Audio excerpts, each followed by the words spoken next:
Pendant 11 jours et 11 nuits, les avions de l'US Air Force et de la Navy vont effectuer des missions ininterrompues, dans le sillage des vénérables bombardiers B-52. Pendant cette courte période, plus de 15 000 tonnes de bombes tomberont sur le Nord-Vietnam. Finalement, la campagne va mettre à genoux la machine de guerre vietnamienne et permettre aux Américains de se désengager d'un conflit qui a fait des centaines de milliers de victimes.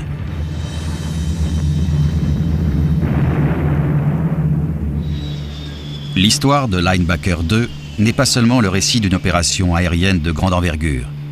C'est aussi celui des hommes qui ont contribué à faire sortir les États-Unis de la guerre du Vietnam.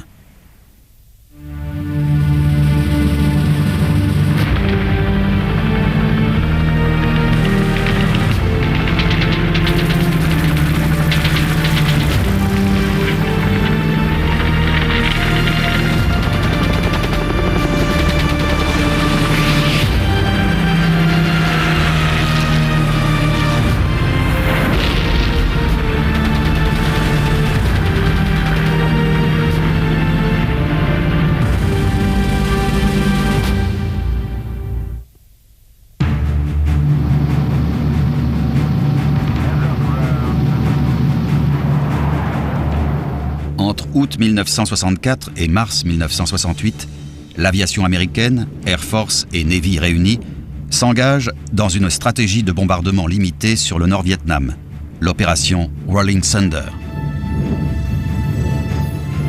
L'objectif de cette campagne est d'empêcher les Nord-Vietnamiens de soutenir la guérilla Viet-Cong au sud.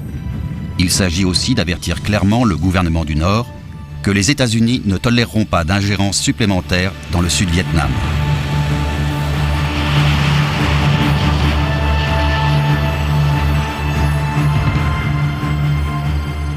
Pendant 3 ans, les chasseurs bombardiers américains, essentiellement des F-105 Thunder Chief de l'Air Force et des A-4 Skyhawk de l'US Navy, vont régulièrement frapper des objectifs hautement protégés sur l'ensemble du territoire nord-vietnamien.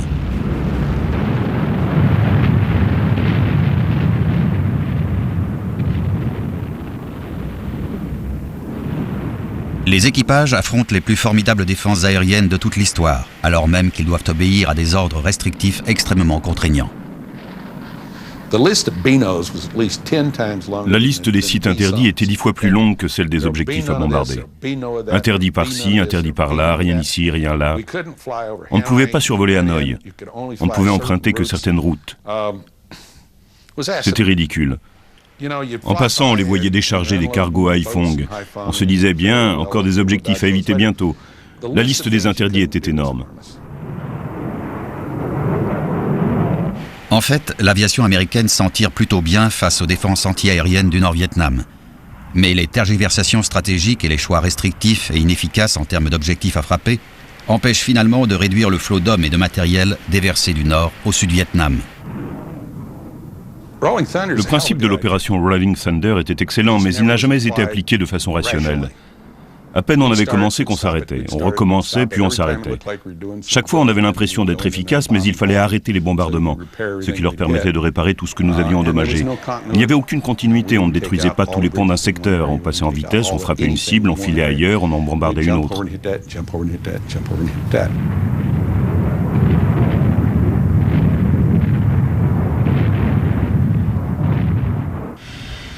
En avril 1968, le président Johnson ordonne l'arrêt des bombardements au nord du 19e parallèle, mettant ainsi fin à la campagne Rolling Thunder. Les forces américaines se retirent de leur base au Sud-Vietnam et en Thaïlande. L'US Air Force rapatrie plus de 400 avions et la Navy divise par 2 le nombre de porte-avions qui patrouillent dans la région.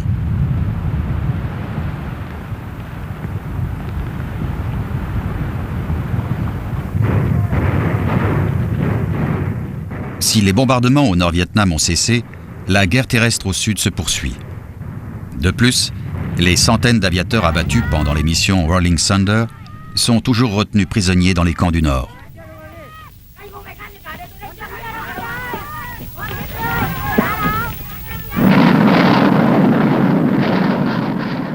Un des aspects les plus étonnants de ce conflit est certainement le rôle des énormes bombardiers B-52.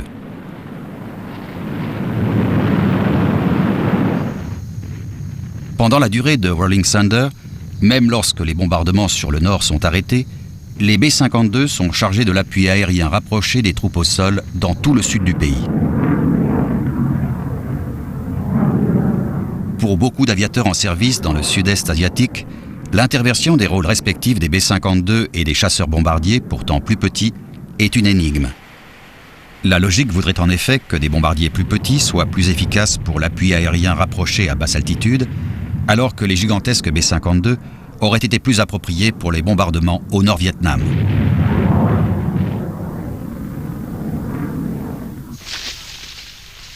Malgré la controverse, ces gros bombardiers stratégiques se révèlent assez efficaces pour l'appui rapproché. Ils sauvent la vie de nombreux fantassins américains. Des grands bombardiers stratégiques pour l'appui rapproché, c'est surprenant, mais pourtant c'est comme ça qu'on s'est servi de ces avions à l'époque. Je vous parle de bombes larguées à une centaine de mètres de nos forces terrestres, et ça a marché.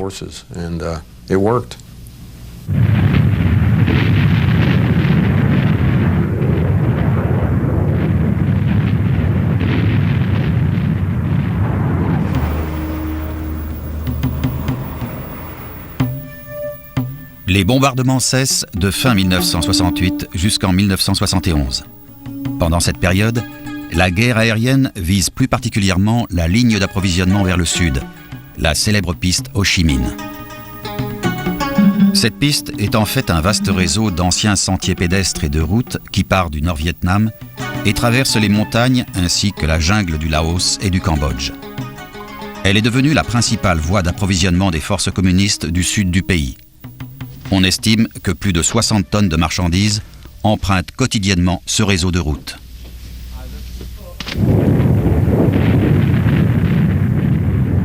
L'aviation américaine bombarde sans relâche le secteur, larguant plus de munitions que pendant toute la Seconde Guerre mondiale.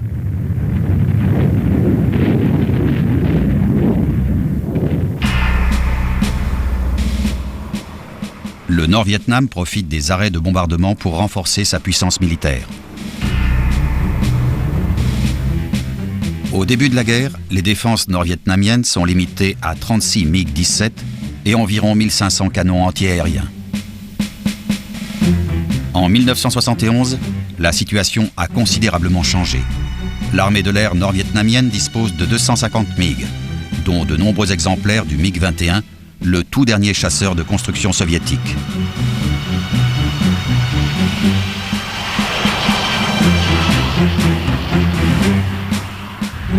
Un important réseau de défense antiaérienne, bien coordonné, est désormais en place. Il comporte des centaines de batteries contrôlées par radar et un nombre croissant de sites de lancement de SA-2 Guideline, des missiles solaires de fabrication soviétique allant à jusqu'à 20 000 mètres d'altitude.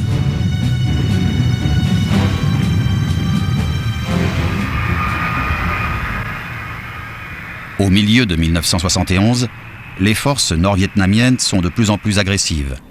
Elles s'étendent vers le sud du pays et même au Laos. Les États-Unis répliquent à cette activité hostile en réorganisant leurs forces aériennes dans toute la région. À la fin du mois de mai, l'US Navy a étoffé ses escadres de porte-avions.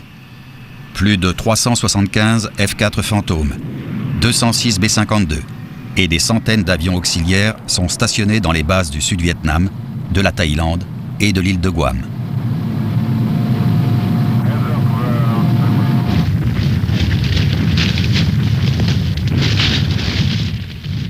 Malgré les négociations de paix engagées à Paris entre Hanoï et Washington, le 29 mars 1972, les forces nord-vietnamiennes commencent à envahir le sud. Cet assaut surprend l'armée sud-vietnamienne.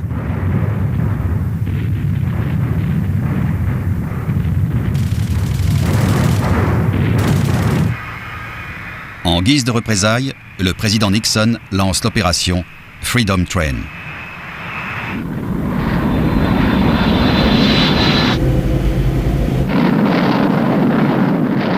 Début mai, Nixon furieux fait appel à toute l'aviation américaine. Il étend l'opération Freedom Train à l'ensemble du Nord-Vietnam, sans aucune restriction. C'est le début de la première opération Linebacker.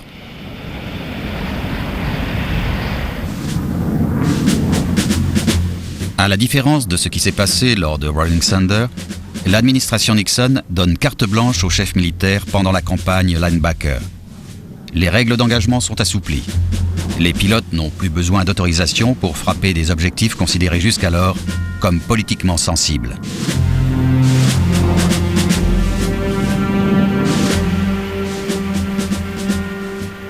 L'armement utilisé pour cette nouvelle campagne est très différent de celui employé pour les opérations Rolling Thunder.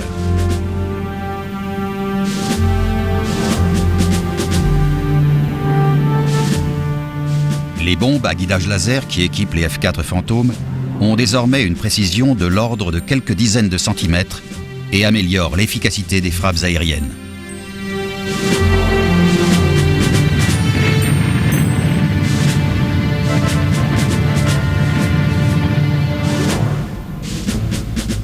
Mais le plus surprenant est incontestablement l'utilisation croissante des B-52. Le système de visée du gros bombardier s'avère en réalité si précis que les équipages peuvent s'attaquer à des objectifs proches des sanctuaires religieux, des quartiers d'habitation et même des lieux où les prisonniers sont censés être retenus.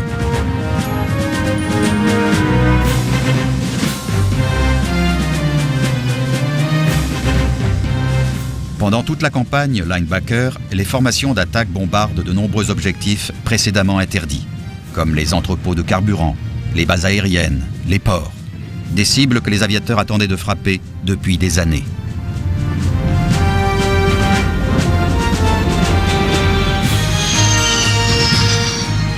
L'intensité des bombardements américains oblige les Nord-Vietnamiens à reprendre les négociations de Paris. Le 8 octobre 1972, les émissaires du gouvernement d'Hanoï acceptent pratiquement toutes les propositions de paix avancées par les États-Unis. À la fin du mois d'octobre, un accord de paix semble imminent. Le 27 octobre 1972, l'aviation américaine suspend une fois de plus les bombardements au nord du 19e parallèle, mettant fin à la première campagne Linebacker.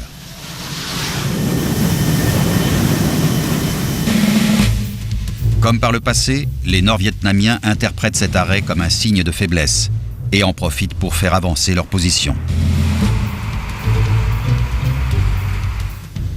Les négociations reprennent début décembre, mais les Nord-Vietnamiens adoptent de nouveau une attitude intransigeante. 15 jours plus tard, les pourparlers sont interrompus.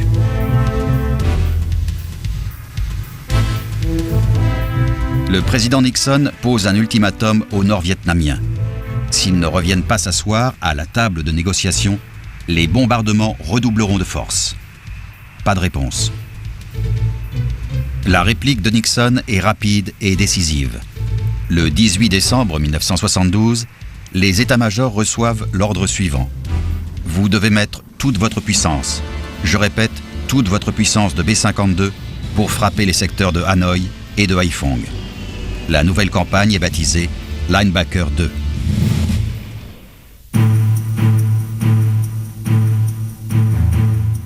L'offensive est une opération de bombardement illimitée sur tout le Nord-Vietnam. Mais pour la première fois, les objectifs principaux sont la capitale, Hanoï, et le port de Haiphong. Les seules restrictions concernent les zones d'habitation, les camps de prisonniers et les bâtiments religieux.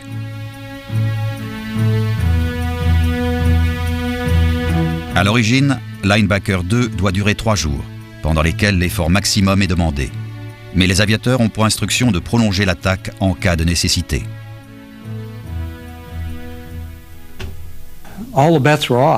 Tout était permis pour cette campagne de décembre.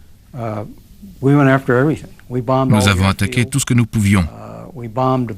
Toutes les bases aériennes, tous les baraquements, les sites de missiles, les stations radars, les entrepôts, tout ce qui pouvait être bombardé. On larguait même sur le centre-ville. Aucune zone ne nous était interdite.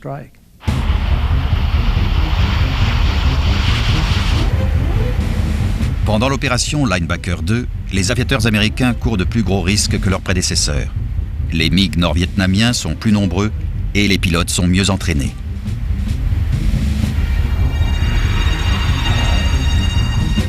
Hanoï et Haiphong sont protégés par plus de 21 sites de lancement de SAM, chacun comprenant jusqu'à 6 rampes et des centaines de missiles SA-2 en réserve.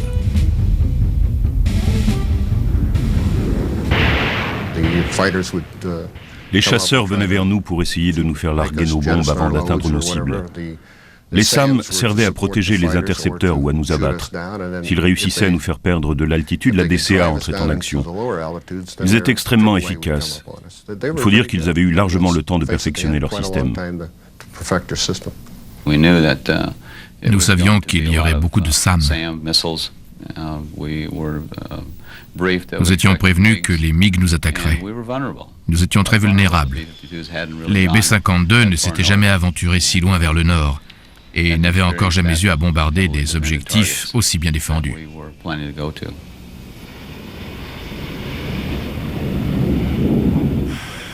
L'opération Linebacker 2 dure finalement 11 jours. Pendant cette période, 1300 SAM sont tirés sur les avions américains. Les villes de Hanoï et de Haiphong sont les villes les mieux défendues au monde contre les attaques aériennes.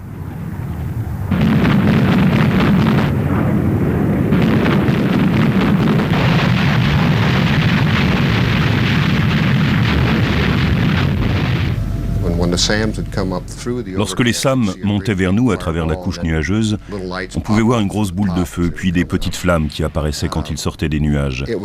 Je ne vois pas de meilleure description. C'était le plus beau feu d'artifice du 4 juillet que j'ai jamais vu en décembre.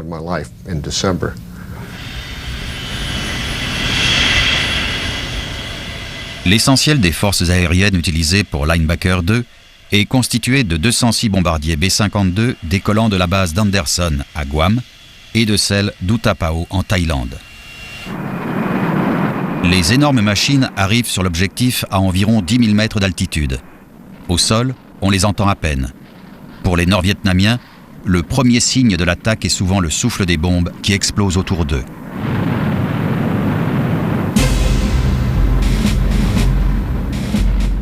Les équipages de B-52 n'affrontent pas les mêmes difficultés. Ceux qui décollent de Guam volent pendant 12 heures d'affilée, avec de multiples ravitaillements en vol.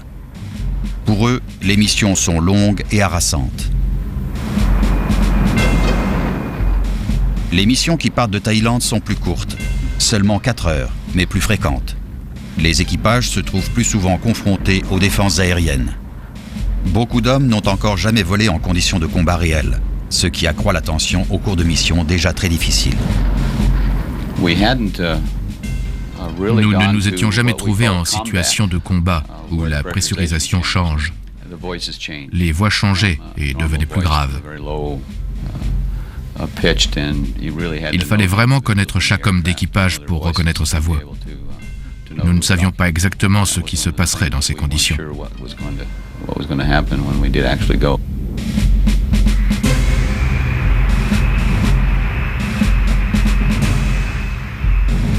Le 18 décembre, la première nuit de l'opération Linebacker 2, 129 B-52 et 15 F-111 décollent en 3 vagues en direction de 7 objectifs situés dans l'agglomération de Hanoï.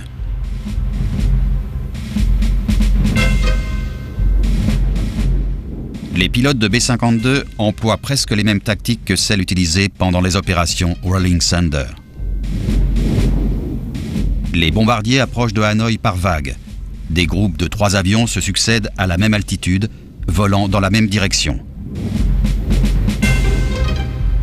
Les ordres stipulent qu'il faut éviter les manœuvres de diversion pour que la protection par contre-mesure électronique de chaque formation ne soit pas affectée. En conséquence, les équipages de B-52 sont des cibles faciles pour le redoutable arsenal de SAM ennemi.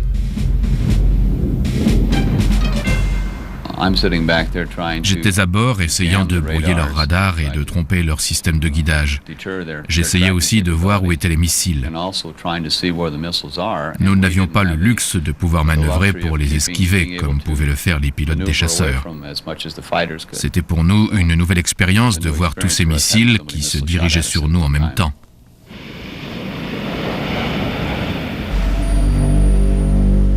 Pendant cette attaque en 3 vagues, pas moins de 200 SAM sont tirés sur les B-52. 3 des bombardiers géants sont détruits.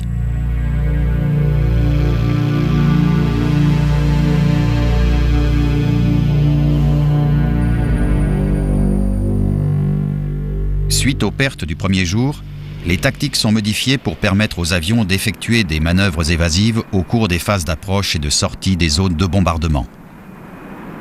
L'écart entre les formations est augmenté à 4 minutes, pour donner à chacune le temps d'effectuer ses manœuvres. Ils ont perdu des avions la première nuit, et le briefing sur les défenses a été très tendu. Nous pensions perdre des hommes à cause du nombre de missiles tirés, et aussi parce que nous étions nombreux. Nous nous attendions à des pertes sévères du fait de notre nombre. Quelqu'un allait sûrement se faire descendre, nous ne savions pas du tout ce qui allait se passer.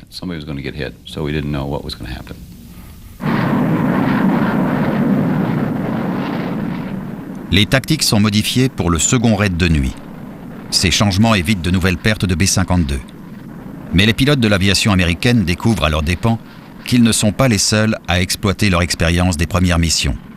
Les Nord-Vietnamiens font de même. Et ils vont le prouver lors de la 3e nuit de bombardement de Linebacker 2.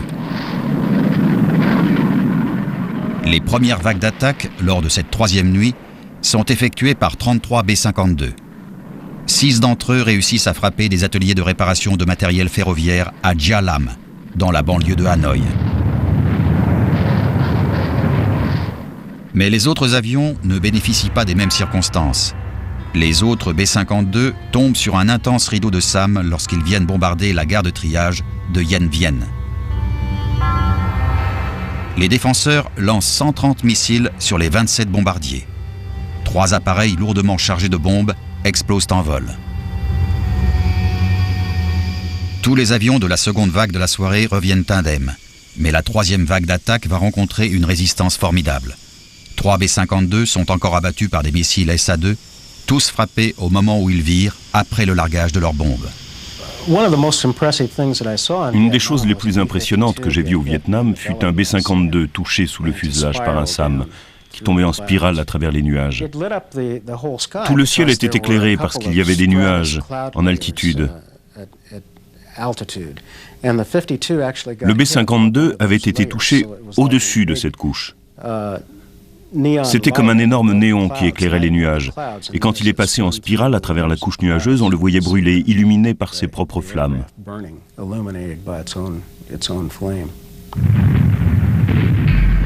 En tout, 9 B-52 disparaissent lors des 3 premières missions de nuit de Linebacker 2, dont 6 lors de la 3e nuit.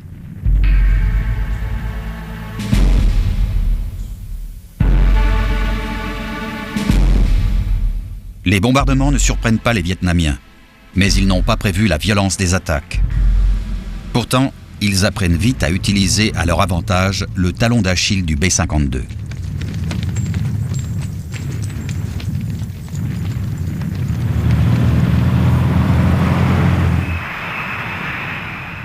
Ces avions sont équipés de nacelles comprenant des systèmes de contre-mesure électroniques conçus pour brouiller le guidage des SAM et les radars des batteries anti-aériennes.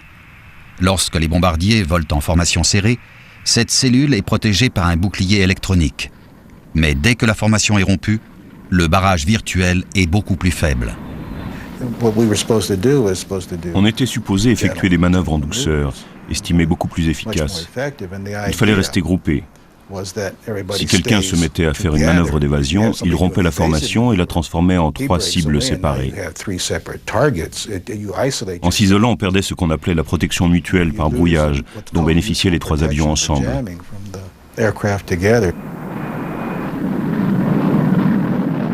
Le bouclier de contre-mesure a une efficacité réduite lors du dégagement, juste après le largage des bombes.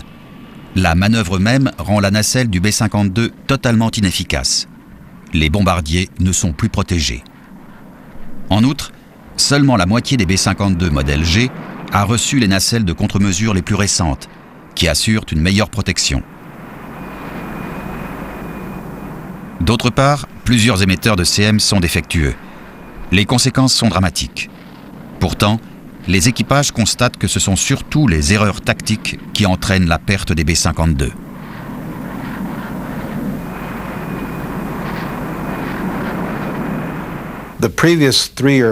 Au cours des 3 ou 4 premières nuits, nous avions perdu beaucoup de B-52. Ils utilisaient la même tactique. Ils arrivaient en file de 6, 8, 9 ou 10 avions, et c'était très facile pour les servants des batteries de SAM de pointer leurs missiles.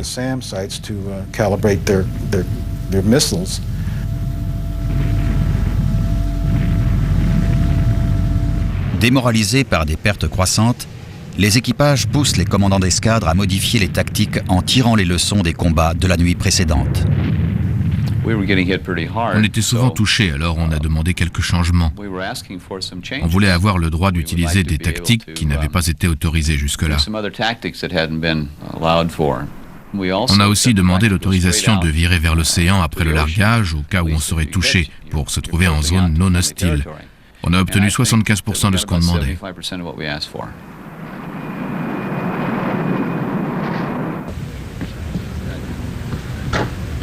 Les équipages de B-52 programment leur mission méticuleusement afin de réduire au minimum les risques tout en maintenant une efficacité maximum de la force d'attaque.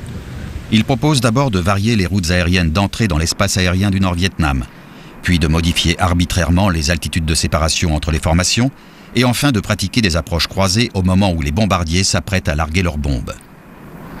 Une première vague arrivait d'est en ouest, une seconde d'ouest en est. Et j'espérais toujours que nous étions au-dessus, pas en dessous.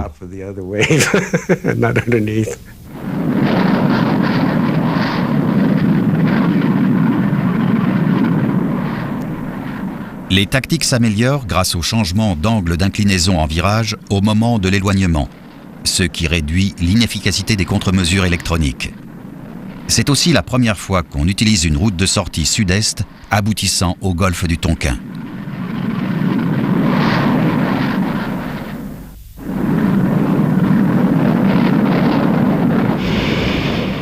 Si les B-52 forment bien le bras armé de la campagne Linebacker 2, ces gros bombardiers sont cependant assistés d'une puissante force aérienne composée d'une grande diversité d'appareils de l'US Navy et de l'US Air Force. L'appui le plus actif est fourni par les équipages des F-111 de l'Air Force. Dans une opération de grande envergure comme Linebacker 2, les B-52 formaient le gros du bataillon. Tous les autres avions servaient à les appuyer. À bord des F-111, on avait pour rôle de bombarder les bases aériennes et d'empêcher les MiG de venir attaquer les gros bombardiers. Le F-111, construit par General Dynamics, fait un début de carrière désastreux en 1968. Plusieurs machines s'écrasent à cause de pannes du système de navigation en suivi de terrain. Une fois leurs défauts de jeunesse effacés, les F-111 améliorés vont prendre leur revanche dans leur rôle de bombardier moyen tout temps.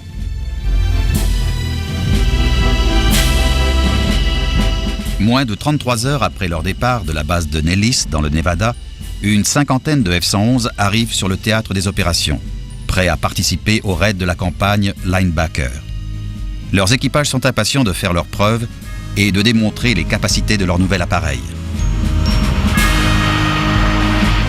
Le F-111 est le premier avion à commande automatique. Il permet aux pilotes de mieux se concentrer sur leur objectif, une partie du pilotage étant prise en charge. Nous volions à 60 mètres d'altitude à très grande vitesse en pleine nuit par mauvais temps. Et pour un membre d'équipage qualifié, c'était encore la façon la plus sûre d'aller au combat. De toutes les machines que j'avais essayées, c'est avec celle-là que je préférais me battre.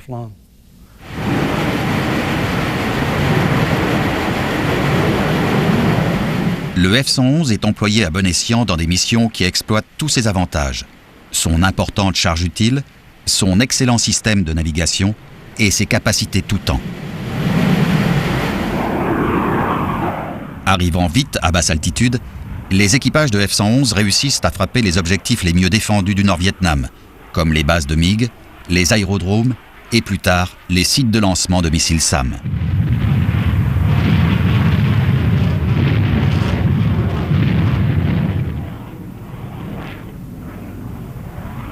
Voler au ras du sol peut paraître extrêmement risqué pour les équipages du F-111. Mais les capacités de navigation de nuit et la vitesse de l'appareil empêchent les pointeurs ennemis de trouver leur cible et rendent les SAM totalement inutilisables, même dans des secteurs puissamment défendus comme Hanoï ou Haiphong.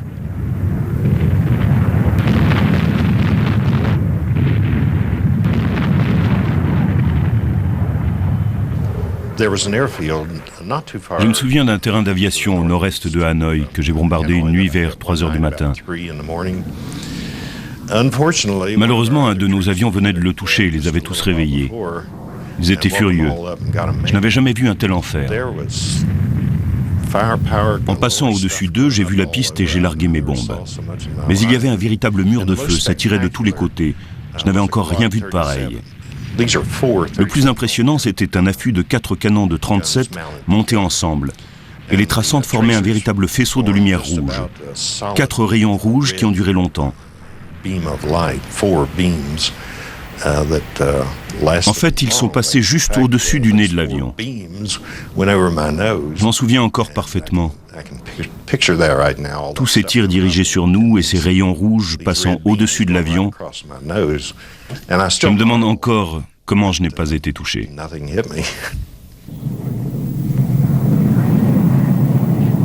Le F-111 est aussi muni d'un système de contre-mesure électronique pour brouiller les radars ennemis. Mais les pilotes choisissent souvent de ne pas le mettre en marche de peur que les signaux de brouillage ne révèlent leur plan de vol au lieu de les protéger. Les équipages préfèrent mettre à profit leur entraînement aux tactiques de vol à basse altitude pour esquiver les menaces ennemies. Quand les bombes explosaient, on voyait l'éclair au moment où elles touchaient le sol, parce qu'on n'était qu'à 60 mètres d'altitude quand on larguait. L'éclair illuminait l'avion comme un flash d'appareil photo. Alors on virait brutalement, à gauche par exemple, au moment de l'éclair, puis on redressait dans l'autre sens immédiatement. On savait qu'ils allaient tirer dans la direction où ils avaient vu l'avion lors de l'explosion.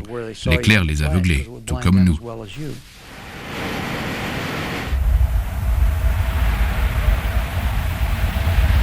Les premiers temps, les F-111 opèrent des frappes préventives contre les bases aériennes pour empêcher les MiG nord-vietnamiens de décoller. Mais à la fin de l'opération Linebacker 2, la mission principale des F-111 est devenue le bombardement de nuit des sites de lancement de SAM, qui représentait une grave menace pour les B-52.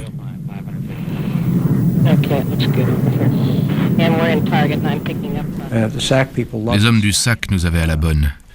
Nous avons souvent sauvé la mise en attirant vers nous la puissance de feu des Nord-Vietnamiens. On attaquait les sites de lancement de SAM et on en faisait sauter pas mal. Autrement, ils auraient dirigé leurs tirs sur les B-52. D'ailleurs, les gars du SAC